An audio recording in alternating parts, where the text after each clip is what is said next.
After almost a decade of groping in the dark over the identities of the persons believed to have masterminded the multi-billion shillings Anglo-Leasing scandal, the Ethics and Anti-Corruption Commission, together with the Director of Public Prosecutions Keriako Tobiko, hauled to court 7 suspects to answer to charges of abuse of office and conspiracy to defraud the state. Former Finance Minister and current Kisii Senator Chris Obure, former Permanent Secretaries Joseph Magari, Sami Kiungu and Dave Mwangi, former Finance Secretary Samuel Bundotich, former Postmaster General Francis Chahonyo, and former Head of Debt Management in the Ministry of Finance David Lumumba Onyonka had their day in court before Nairobi Chief Magistrate Hannah Ndungu. Yes, we are most obliged. But former Finance Minister David Mwiraria, who was on the list of the Anglo-Leasing scam suspects, was not physically in the courtroom. Lawyer Kioko Kilokumi told the magistrate that his client was last night admitted at the Karen Hospital days after returning home, following a hip replacement procedure abroad.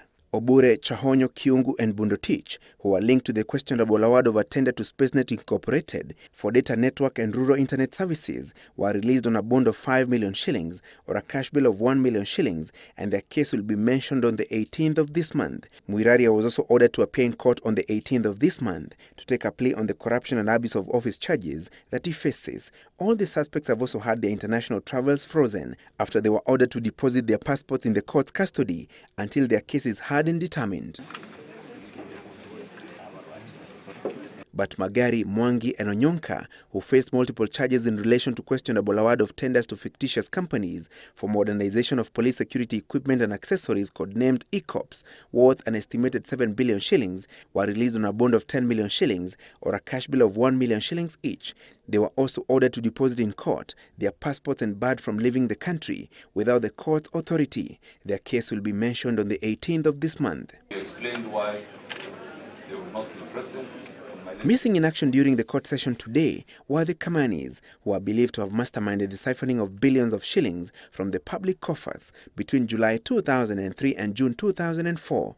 But lawyer Ahmed Nasir Abdullahi, representing Deepak Kamani, Rashmi Kamani and Chamanlal Kamani, told the magistrate that they were out of the country and undertook to present them before the Anti-Corruption Court tomorrow. He had made a similar undertaking before High Court Judge Luka Kimaru. Maybe they are out of the country. They are returning this evening, and just as we undertook to your brother Justice Kimaru, we also undertake to this court that they will appear tomorrow. 2 foreigners, Brian Mills and Brandley Buckenfield, who are believed to be the international architects of the Anglo-Leasing scam, could be extradited to face charges in Nairobi. We apply for warrants of arrest so that once we are able to locate and Interpol using the usual machinery locating, then we apply for extradition, for his extradition to come and face charges. An international warrant of arrest issued against the 8 accused crimes mentioned in the match. The 2 cases in which the 7 suspects face 22 counts will be handled by the Anti-Corruption Court. Francis Gashuri for the Citizen Business Center, online edition.